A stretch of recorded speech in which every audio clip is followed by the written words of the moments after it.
Halo, selamat datang di Wijaya Dental.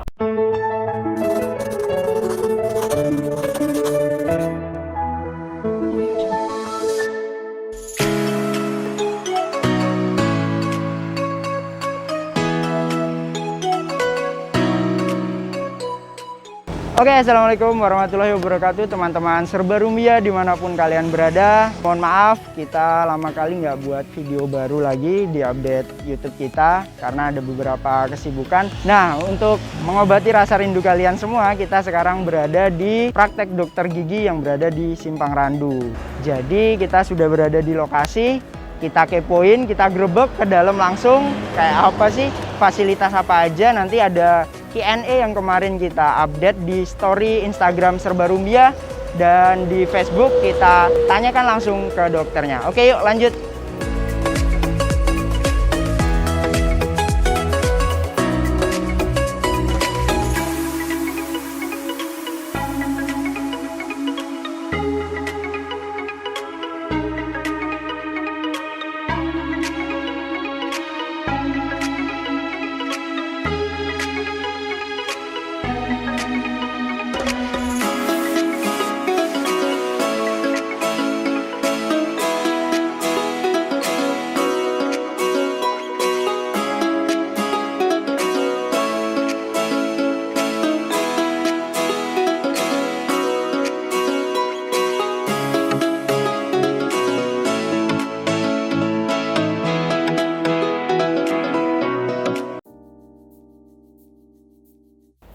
Halo, selamat datang di Wijaya Dental atau praktek dokter gigi Dr. Esta Jaya Dwi Payana. Saya dengan Dr. Esta. Praktek dokter gigi Esta Jaya berada di Simpang Randu, seperti banyak. Tepatnya di Jalan Lintas Timur, di depan rumah makan Bu Sondong atau di sebelah rumah makan Dua Putri. Oke dok, ini jadi kan banyak pertanyaan yang masuk di Serba Rumbia nih. Kita kan kemarin open question box di Instagram Serba Rumbia, beberapa pertanyaan udah masuk. Ya. Nah, gimana Dokter Esta bersedia untuk menjawab nggak? Oke, siap. Oke, pertanyaan pertama yang paling banyak masuk itu tadi kan alamat klinik di mana itu kan udah dijelasin nih. Iya. Yang kedua, pertanyaan yang sering banget masuk itu, dok bisa bersihin karang gigi nggak sih? Oh, untuk bersihin karang gigi. Cuman mungkin untuk aku recap yang pertanyaan pertama, untuk alamat lengkapnya Wijaya Dental ini bisa dicari di Google Maps. Itu diketik aja Wijaya Dental atau praktek dokter gigi Esta Jaya, pasti langsung ketemu. Nah, itu untuk memudahkan pencarian alamat kita. Kemudian untuk pertanyaan yang kedua itu bisa bersihin karang gigi. Tentu saja bisa, di sini bisa membersihkan karang gigi dengan alat ultrasonic scaler. Jadi dengan menggunakan alat, kemudian dijamin untuk pembersihan karang giginya bisa nyaman. Oke, lanjut pertanyaan kedua. Ya. Jadi sebaiknya pembersihan karang gigi 1 tahun berapa kali ya? Pertanyaannya berarti masih menyangkut sama yang pertanyaan kedua. Jadi baiknya untuk pemeriksaan gigi itu sendiri biasanya dilakukan 3-6 bulan sekali. Untuk pembersihan karang gigi juga bisa dilakukan atau di maintenance setiap 3 bulan atau 6 bulan sekali. Jadi tergantung dari pribadinya masing-masing aja.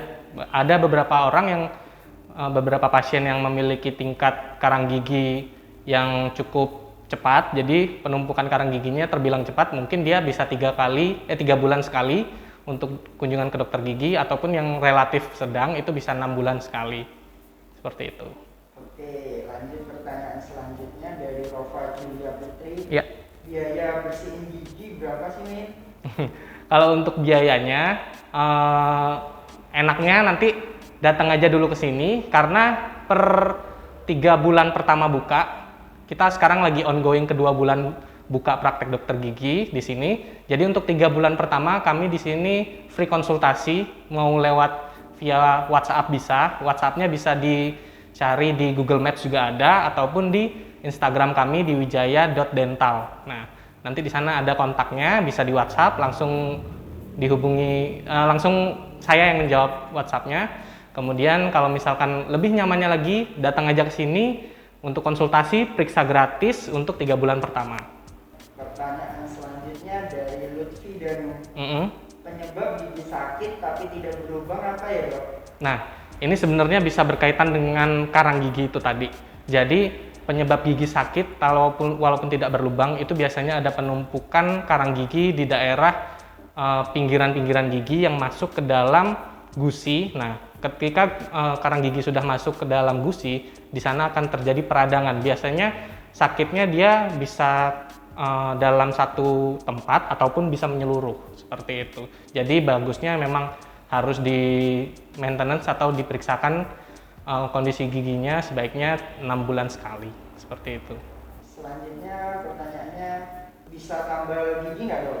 Nah, kalau untuk tambal gigi tentu saja bisa, mau gigi yang belakang ataupun depan bisa. Dan juga sebaiknya kalau memang ada keluhan rasa sakit pada gigi, memang harus dibawa ke dokter gigi sebelum lubang giginya itu semakin parah dan pilihan terakhir harus pencabutan. Sebenarnya kan pencabutan itu benar-benar pilihan terakhir dalam perawatan dokter gigi seperti itu. Selanjutnya dari Kusuma Setia 28. Ya. Tolong sampaikan ya, jika gigi berlubang di bagian bawah tapi selalu sakit, apakah bisa dicabut bro? Nah, kalau untuk jadi kita maunya saya untuk mengubah mindset masyarakat. Jadi kalau misalkan sakit gigi itu tidak melulu harus dicabut. Jadi datang dulu ke dokter gigi, kita lakukan konsultasi di sini. Di sini saya akan jelaskan nanti ketika datang. Jadi kebanyakan pasien harus hilang sakitnya ketika giginya dicabut. Sebenarnya enggak. Jadi ketika gigi dicabut itu akan menimbulkan perawatan selanjutnya. Jadi gigi yang hilang itu harus digantikan dengan gigi palsu. Karena kalau tidak digantikan dengan gigi palsu, lambat laun gigi yang hilang itu akan menimbulkan masalah baru. Jadi kalau misalkan dia sakit dan memang berlubang kemudian masih bisa ditambal, sebaiknya langsung datang ke dokter gigi, dilakukan penambalan sebelum itu dicabut. Gitu. Oke, selanjutnya dari The Brian Bintang. Bagaimana cara mengobati gigi geraham bungsu dok? Gigi geraham bungsu banyak banget sih emang yang ngeluhin itu, apalagi tumbuh di usia-usia remaja sekarang ini kan ya. Biasanya di antara umur 17 sampai 17-18 itu udah mulai tumbuh. Nah, untuk gigi geraham bungsu itu kita perhatikan juga kalau memang dia giginya tumbuhnya normal, itu biasanya tidak perlu perawatan. Jadi kita tunggu, biasanya kalau misalkan giginya normal itu dia posisi giginya tidak mengganggu gigi yang lainnya. Nah, ketika gigi bungsu itu bermasalah, berarti gigi bungsu itu tumbuhnya tidak sesuai dengan normalnya. Jadi dia mengganggu gigi yang sebelahnya. Nah, untuk opsionalnya, untuk perawatannya, biasanya kita lakukannya pencabutan, ataupun kalau misalkan belum bisa dicabut, dilakukan pengobatan dulu bisa untuk diberikan obat anti nyeri seperti itu. Tapi untuk pencabutan lebih lanjutnya itu memang memerlukan sedikit waktu dan juga emang harus di ronsen terlebih dahulu, sebaiknya seperti itu. Oke, selanjutnya dari WYW, ini ada 3. Dok, mau cabut akar gigi tapi takut anestesi. Datang dulu ayo ke sini. Di sini ada jenis jarum, dia kecil. Jadi nggak seperti jarum-jarum suntik yang biasanya, yang biasa dilihat atau gimana. Di sini ada jenis jarumnya kecil dia. Kalau misalkan untuk pencabutan gigi, ya nanti kita usahakan sama-sama di obrolin di sini. Nanti kan bisa mensugestikan supaya tidak sakit seperti itu. Ini ada 2 pertanyaan yang masuk terkait untuk anak-anak. Jadi pertanyaan dari Happy Wijayati mau nanya, tambal gigi untuk anak 3 tahun bisa enggak ya? Terus pertanyaan selanjutnya hampir sama, kalau anak usia 4 tahun gigi gerahamnya sudah berlubang semua gimana? Kalau untuk anak umur 3 tahun mau ditambal tadi ya? Iya. Kalau untuk anak umur 3 tahun mau ditambal, kita dilihat dulu untuk posisi giginya, apakah itu gigi bagian belakang ataupun gigi bagian depan. Nanti ketika sudah dilihat, kita masukkan ke siklus pergantian giginya. Kalau misalkan umur 3 tahun itu nanti ada siklus pergantian gigi, mendingan langsung dicabut aja. ketika nanti umur 4 tahun dia langsung digantikan dengan gigi barunya, seperti itu. Nah, kalau misalkan harus memang ditambal, bisa ditambal. Nah, seperti itu. Nah, dan juga bahan tambalnya juga safe, aman untuk anak-anak, dibedakan dengan bahan tambal untuk dewasa. Kemudian untuk yang 4 tahun tadi gimana? Gerahamnya sudah berlubang semua gimana? Kalau gerahamnya sudah berlubang semua, nah itu tadi tetap dikembalikan untuk siklus pergantian giginya. Biasanya umur 6 tahun itu ada pergantian gigi geraham dewasa. Nah, nanti kalau misalkan gigi yang itu memang sudah harus diganti, kita cabut aja. Nanti kan 1 tahun maintenance, dia akan digantikan dengan gigi yang baru. Kemudian kalau memang harus dicabut, harus ditambal, maaf.